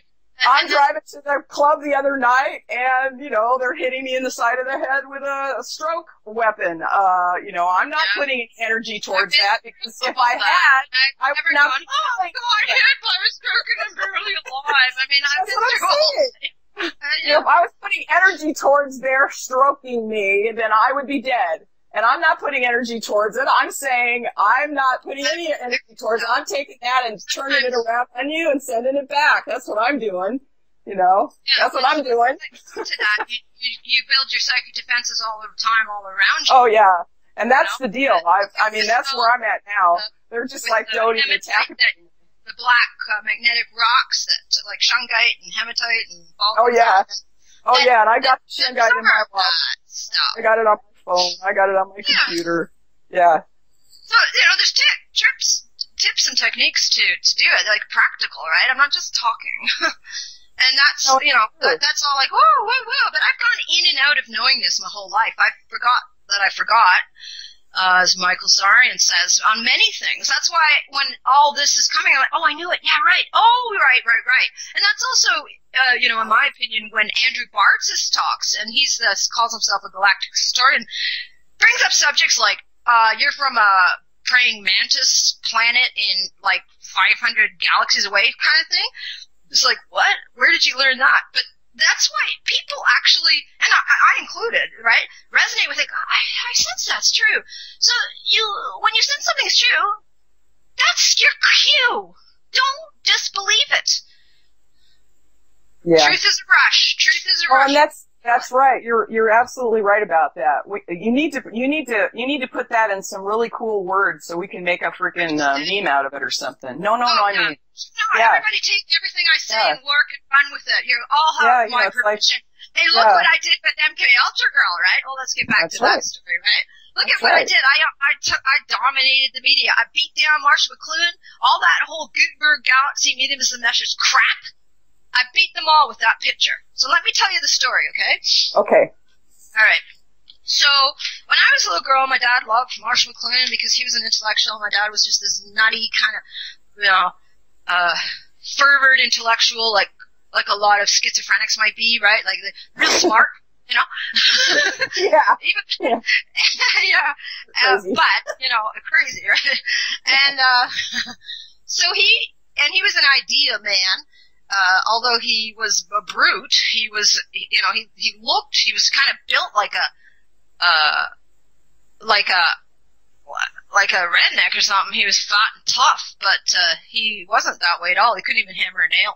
But and I did that kind of work as a kid because it's like, get away from that stuff. You can't even. Anyway, but he was so he was in love with Marshall McLuhan. He was a colleague, but he was a sycophant colleague, and to other priests as well. He never gave up on this priest thing. It's like, what did he go and talk to them about? Why was he always needing, and when he was kicked out of the seminary for being crazy for 2 weeks, what happened? What's this about, right? So it has something to do with get your kids in the program and, they'll be part of the new thing. And my dad going, okay, just not knowing because I don't know, I'm just making this up, right? I'm just assuming. And then he gets in, he's too far gone. He's himself is just probably a minuscule portion of his real self. He's taken over by archons. He looks like Henry Kissinger, right? And, so anyway, Marshall McLuhan, In grade 5, and I was like around that age. It was a little bit after that picture, and we had to do a project on a famous person, and I thought, oh, I'll do one on Marshall McLuhan because my dad knows him and I can interview him, right? And my dad loved it because it was like, oh, good, an excuse to go call him up, right? And so I was like, oh, my daughter wants to. So I was like, okay, we drive down to Toronto because we were living in Huntsville. Arrange the meeting. We're in the car. My mom's in the front. My dad's driving. My brother and sister in the back seat with me, and Marshall McLuhan is in the back seat with me, sitting beside me. Okay? And so we chit-chat a bit. He's just sitting there, and then I come to the question, Mr. McLuhan, why are you famous? You know what he did? He stared straight ahead and said nothing. Nothing. Not a word. Okay? And there I was stumped, and I'm like, Dad, what the hell? And my dad was like, I don't know. The great one has not spoken, right? And I'm like, okay, and that was it. It was over. I couldn't continue the interview because he wouldn't talk to me. So I think that just putting all these pieces together, he might have had something to do with it, because he was the media guy that was ushering in this social programming thing with some kind, and like, there's no way he didn't know what he was doing. He worked at a Jesuit college, St. Mike's, which is where the current Cardinal of Toronto also is the Chancellor or Dean or whatever you call it, or that now too. Like, it's all connected, right? So I'm calling them out. I'm calling you all out. Like, I'm not afraid of the government. Most Canadians aren't, right? The real, old stock Canadians.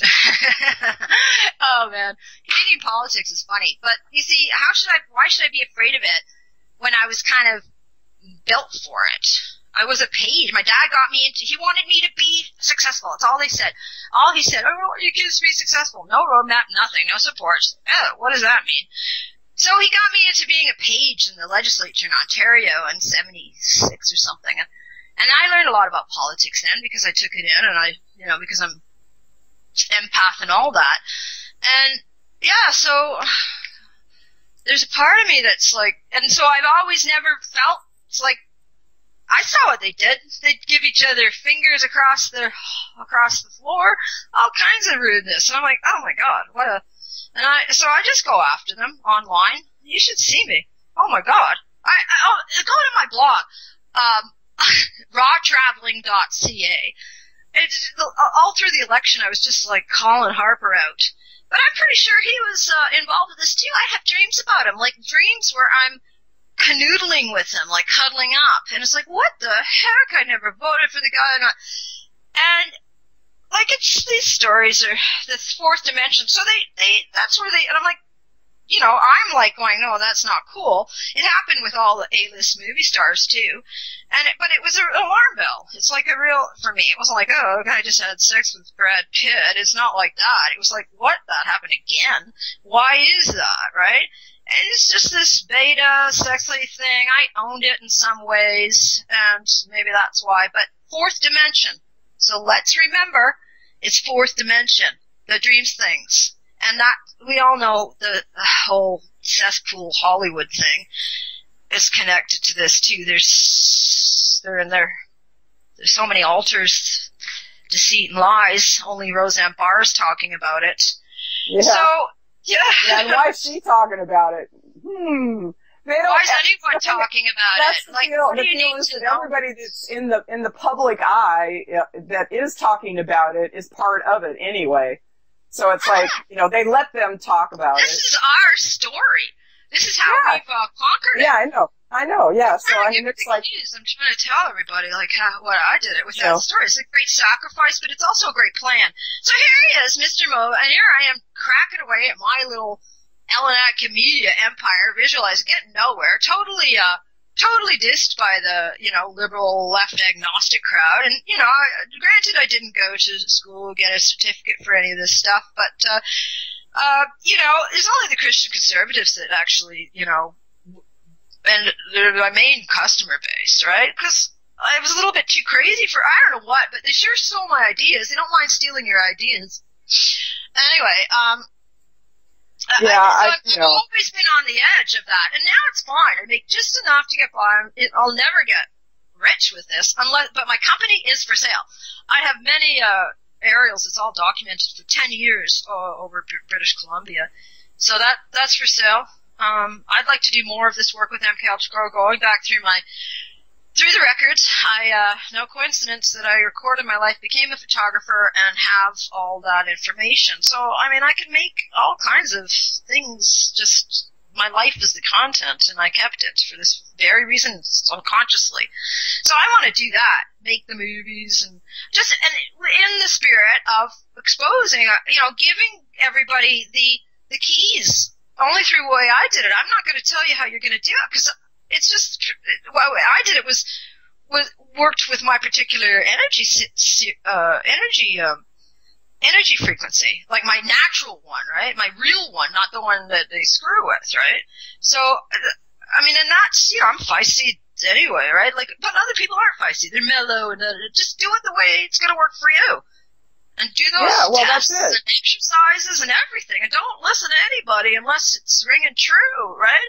Eyeball. We all know what's right and what's wrong. When you hear it, you can go, what? That's not right. Or if we see something happening, we go, what? That's not right. I mean, my son was downtown. He sees this guy beating on this woman, right? And so he goes over to the guy and he says, I suggest you walk away from her right now. And he says, what are you going to do about it? Because my son's not a big guy, right?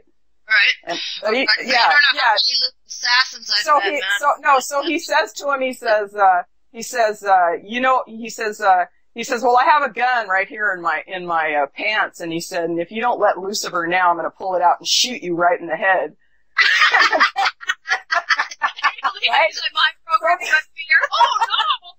So the guy gets on his phone and he calls the police, right? He calls the police. So my son's standing there and he's waiting for the cops to come, right? Because there's a man with a gun, right? Not that there's a man beating up a female, but there's a man with a gun. So the cop goes over and he's talking to my son, and of course my son's telling him what the deal is. The cop says, do you have a gun? And he goes, no. And he goes, okay. So he goes over and he talks to the female, and she says, yeah, he was beating on me. And so the guy goes over and he handcuffs the guy, puts him in the back of the car, takes him to jail. And the cop is... of that idiot to call the police on himself. I know, right? But that's the mindset we're in. He thought that he was in the right. He thought he was okay with beating her. And that my son was a criminal. Way too beyond me. I'm figure that stuff out yourself, boys and girls. I'm trying to give you whoa. All that social engineering, all the rants and raves and talks on all these different levels. I mean, been through them. I've been a health activist. I've been this and that. And I mean, all this is wrong, and the feminism and the fight against this and that and all the ecology. Yeah, stand the whole frickin' trip down. And it is. It's all winding down to zero. But you have to keep doing this work, every one of us. So it's now we're going to, because it multiplies, right? And remember, you can't do it without blasting the gremlins out of the fourth dimension of your fourth dimension. Your fourth dimension. That's part of you. That's your God-given rights. That's your divinity. And that's what they tried to tell you for a zillion years, that it didn't exist. Well, and the thing about it is that none of the holy books have this in it. Okay? Yeah, thank you. Okay, sorry. All right? No, it's true. All of the books, it's been removed. I've read them all, okay? I've read them all. I know what I talk about here. Okay? I'm speaking ancient wisdom, and it's all over the place if you look. It's not just... Yeah, well, and, I mean, to think about it, it's kind of a mindset that it's... I mean, it's okay to abuse women. It's okay to beat women. It's okay to, abuse animals. You know what I mean? Just stop. No, it's not okay. We're not here for that, right? Not okay. It's like, no, it's not okay. I mean, I had to, deal with that, with my mom watching that, but, as soon as that happened with me, the guy, I was out of there. I didn't feel that I had nowhere else to go. That's the problem with, they think they have nowhere else to go, because the outside world's hostile. That's a lie. The outside world's not hostile. It's really receptive. It's great. That's what I did with raw traveling. So I gave up that advertising job and, just bought a bought a bunch of vehicles, finally settled on a motorhome. The way I did it was funny, but started that blog and just drove down to Mexico, flew through the States, ostensibly writing a book about raw food. It was right at the beginning of the raw food movement becoming popular. But then it just morphed into so many things, and now it's here. And now I'm at this MK Ultra Girl thing in the picture. So that was part of my media empire, I guess, taking control of my media. And the writing, that really helped me. I got my voice in the blog, just going, well, I'm going to go into the wild blue yonder and see what happens. And most of my experience was positive. But I started to get stuck in a loop, and I got some karmic stuff happening, and I don't want any of that karmic stuff, but it was a love triangle through the ages. It was really funny. A few things like that, but I'm like, no. So I've shut all that stuff down. I'm basically a hermit right now. But all I do is, my only, when I connect to people my only job is to, blow back the gremlins, call them bats or buggers, and go straight to God. That's all I'm doing on the plains. That's it. I don't want to play around anywhere else. I don't need that. Sure, you can come to me and make your request or whatever, or show up as a being or whatever in lucid dreams. I've had many of them. I've learned a lot from my dreams. That's why I knew as a multitude of them should be one reason. But I'm going to interject here with what dream I had last night came through, and it was about my sister, and it was a man who told me that, gave me the information. They're sort of a doctor lab coat guy, but not one of those. One of the ones who was helping, and he told me that my sister was programmed, and could TIs take, note of this and maybe get back to me what it is? She was programmed with 2 blank spaces. Now, I don't know what that means, but that's what I was told in my dream last night. My sister, I'll give a bit brief what happened to her. She's still alive, so I don't want to, jeopardize, her privacy or anything, but she went, insane. And Who is that? Who is that? No, was your sister with 2 blank? Yeah, she was so I'd like to know what that dream meant. It just came through last night. Wow. My sister was programmed with 2 blank spaces. I mean, well, I got some really strange frequencies when you said that. I'm gonna have to do some thinking on that whole thing. Thanks. Yeah, well, the stuff I'm talking about hasn't really been talked about. No. That's why it's no. You're right. That's why it's important that you talk and we talk, because there's this is really I'm just sitting around waiting for someone else to talk about it. You know what I mean? Well, and the thing about it is that it's really deep stuff here, and really. This isn't just. That's the thing. It is, but that's the deal. That it's deep stuff, and this is the reality. That's the thing, and that nobody else is really talking about it. I mean, I have a few people in my circle that are that talk about these things, but for the most part, even the truthers don't want to touch these. Yeah, they don't. Yeah, they don't. Yeah. The thing about got the story there too. I mean, I know those people. I mean, they're my friends in Vancouver. Some of them. Some are my enemies that was infiltrated. I called them Blank Nuts, and Jezebel got targeted by them. I mean, there's so many stories. Like, that's kind of interesting. Somebody just said, stop, drop, and roll. Yeah? Somebody just said, sometimes blank space occurred before they were smart enough to wallpaper over them. Just associative. Yeah, I think that's right. Oh, somebody else said, your sister killed someone. Wow. Well, that's correct. Yeah, that's correct. Yeah, she did. Oh, well, there you go.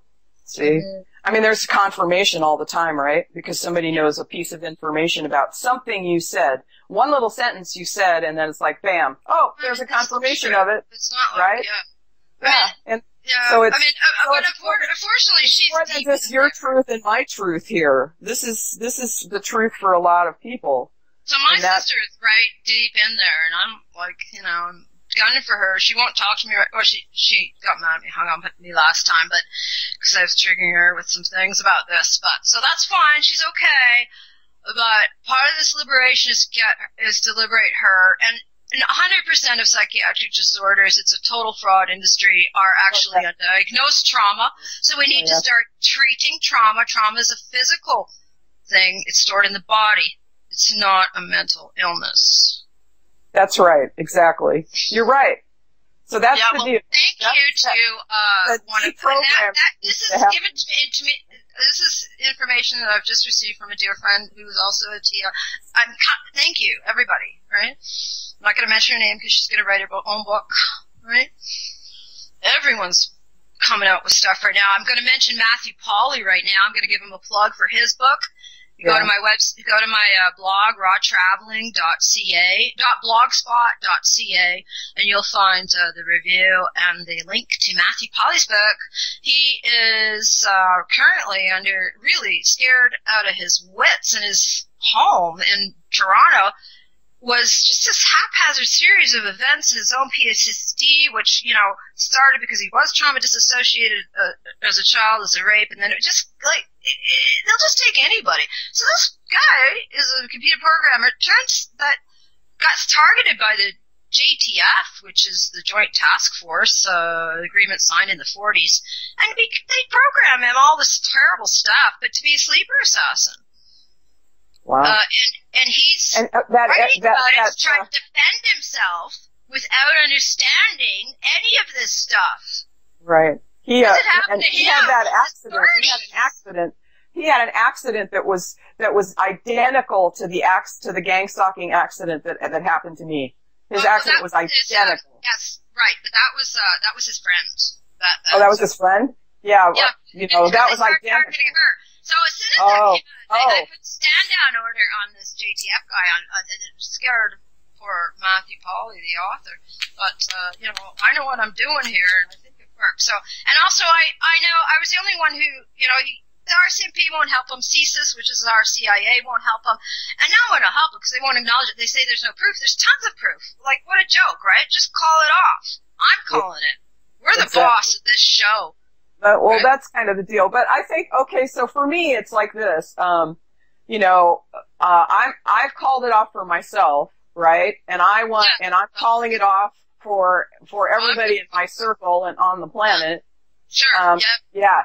So I'll go right to the source, and it hit me that, oh my God, the Cardinals. And I look him up, and it's like he went to St. Peter's Seminary, where my dad had the nervous breakdown, where my uncle, Father Paul Kruniken, graduated from, who was a very beautiful, wonderful priest, peace guy, but still kept his mouth shut and didn't really do too much to help my mom, but he was the best one of her brothers and sisters. And then so him and all these connections, and it's like, oh yeah, that. Well, he cannot not recognize me. I am my family's. I'm my mother and father's daughter. Yeah. So I want to write him a letter and say, well, this is all the evidence is there. I'm not going to spend time compiling it like people wasted time. This is it. Please help me. It's like, I'm just going to say it. Stop it. Right? I don't have time for that. I got other things to do.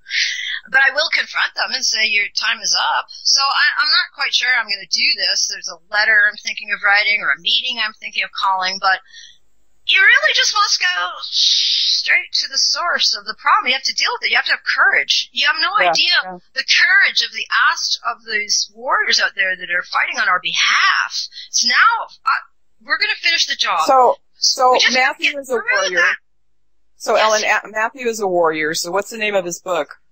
Oh, it's called pardon me. It's called just let me pull it up here. I'm just trying to relax here. I finally got some nice tea. Oh, let me get that back here. It is called... Told you needed tea. Yeah, I did. Yeah, I know. I love time. It's called, and this very, very apropos title, very good, The Murder of Time, Making and Unmasking a Sleeper by Matthew Pauly.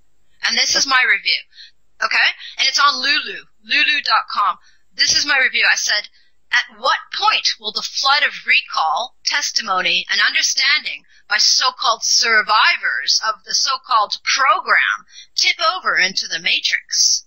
Now, Matthew Polly's book provides powerful blowback to a dark agenda that has infiltrated all our lives. Finally, the time is right for test subjects, survivors, in this most insidious, twisted plot to be believed.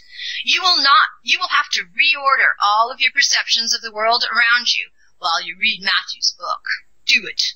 This book is not fiction, but has adversarial tension of the same class as Thor and Loki. An ethereal battle echoed through the ages, brought front and center into our current timeline, is the murder of time, making and unmasking a sleeper. You will laugh, you will cry, you will not be the same ever again after reading this book. And buy it here. Bravo, Matthew, your courage, determination, and sacrifice cannot be underestimated. Ellen Atkin, also known as MK Ultra Girl. Awesome. Yeah. Yeah, so I'm gonna have to read that one. Oh, wow. Yeah. And it's current. He had to get the book out, so hopefully it's his only currency to stop himself from being murdered. They tried to kill him twice this year. Right. Oh, with testing all these weapons. Well, let's see, they haven't tried to kill me this year, but last year they tried to kill me. Let's see, last year they tried to kill me twice. Yeah. Yeah, really intense. I mean, there was a bunch of other stuff they did that was like just annoying, but they actually tried to kill me twice last year, so Well, but I figure, you know what? Must be doing something right, yeah. Yeah, I must have done it. I wonder what I said, damn. I think just playing kind of, shell game is ridiculous. I just grab him by the throat.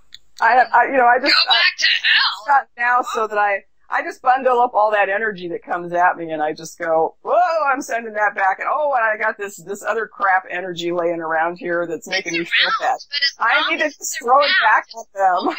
back. Yeah, it's around, but as long twice as as much. It'll always come back. The only way we can get rid of it is if we all clear that lower density astral plane together where it resides. That's where it's allowed to hang on. I think you're right about that. I really do, because I kind of feel like with these people kind of denying that this pedophilia thing, is going on, people deny that all the time, Is it really? They don't. I mean, it's like... That's a lie. If you ask anybody, they've all had spiritual, otherworldly experiences. Everybody. Well, there's a lot of people that are not, in touch with it. For me, it's been... All you have to do is twig them. Everyone's soul is looking for twigging and looking for a way out. Twig them with the truth. I've been doing that my whole life. That's why people like me. Right? Well, they come up and talk to me all the time, and they tell me all their stuff, but a lot of times I think it's much deeper than what they're telling me for right then. You know what I mean? I think it's... And they haven't gotten it. It's like they haven't scratched that ache, or they haven't scratched that wound yet, No. Yeah. Well, most people don't have this type of wounding. So I'm acknowledging that, right? True. But even one time, even being raped one time is enough to wound you for life, okay? That first time is the worst. The first time is the worst. Mm-hmm. And that's what looks like my mother on that clip. It looks like the first time because she's so terrified. Oh, yeah, for sure. So, yes, for some reason, the Atkin families, the poster children, the poster people for this mind control program, me and my mom, both in this release. It's like, who released it? And I'd like to say that I'm pretty sure that I've got friends on that other side of that, and they pretty much, they work for me too. Oh, what are we going here? Okay, we're gonna have to wrap it up now. So we got about 5 minutes. So sure. What do you want to end this with? What's your statement for the end here? Because I'm feeling more calm, but my intention was to feel good about this and to feel inspired, inspire others. There's a message that I'd like to give, and I gave it, and it's about healing, not and taking it a little bit more like an adult, creating it out of nothing if you have to, because every single moment is your chance, and start doing those exercises and planning, and join the resistance, join the liberation, Remember, if you feel PTSD, it's a good thing. Stand them down in your mind. Do what I've done, and we'll join and we'll get this thing done, taken care of really soon. Freedom trains are coming. I'm on the freedom train. I've always been on my own train anyway. The thing about it is that I decided that I couldn't use the train thing anymore because the tracks were just too limiting. So now I'm more on a flying vehicle that it really hasn't been created yet. So that's kind of cool. Everybody needs to make their flying vehicle so they can just take off in it whenever they're having these thoughts of anxiety. And where are you going to take yourself? Someplace beautiful. Into love and peace and joy and kindness and truth and share. That's what it is. Share it. Yes, share it. Share it with everyone you know. I commonly wrap my love blanket around everyone and myself because I need a little extra love sometimes because in order to love somebody else that's being stupid, I have to wrap myself in the blanket too and say, I gotta love them even though. And you don't have to love. I do. For me, I do. Stuff. That's me. Well, that's me. I just want to love. Yeah. I just want to love everybody, and they get it. That my people around me, they totally get it, and they understand that I don't judge them, and now they don't judge me because they learned how not to through me, and that's what I'm trying to do here anyway, is try to. Right, and it's important now to be exemplary. So for me, I'm not my old alter, the struggling person. I'm not MK Ultra Girl. I'm now my true self. So I'm going forward, but I'm not going to pretend the other stuff. It's a trinity. I'm in the middle, and that's what I've got. So everyone has that. I just set it up in my life plan that I would have this picture so that it would be the tweak. And it worked, right? And so I have to congratulate my ethereal cosmic eternal self. It blows my mind. You have to reward yourself here, Ellen, because you went on the hunt. You went on the hunt. I was hunting. Right? Just searching. You were on the hunt. You wanted to know. Yeah. Just like me, I was always on the hunt. I was like, what is wrong here? Yeah. Oh, God. Never stop seeking. Seek and you shall find. Yeah. That's right. Yeah. Seek and you shall find, and you'll find the truth, and it will free you. That's the thing about it. And the fear will go away. You don't have to be afraid because the fear will be gone. But on the other hand, it's all come together. So obviously we're at this critical point. It took this long because I walked the middle road. I walked the red road with the people of the earth. I wasn't going to do it any sooner or any later. So now's the time. So it's a big opportunity for everybody. I mean, this is it. All the sacrifice of everybody, and we're all tired, everyone. Even Lucifer. I'm not tired. I get about 4 hours sleep. And I'm out dancing, and I'm 58 years old and have bad knees, and I'm doing just what the hell ever I want to do. Excuse me. A little break. As much as this work is invigorating, And I went yesterday, and I scrubbed down the walls of this apartment, and I love to clean. Hygiene is Andrew Garza. I love to clean walls. I am like. Okay, well you can come over. So listen, guys, we're at the end of this show. Let's hope you're less MK'd and better equipped for the next period, because we're going to need it. Thanks, everybody. Thank you, JP. Thank you, Ellen. Thank you. I love you guys. Remember that. Yeah.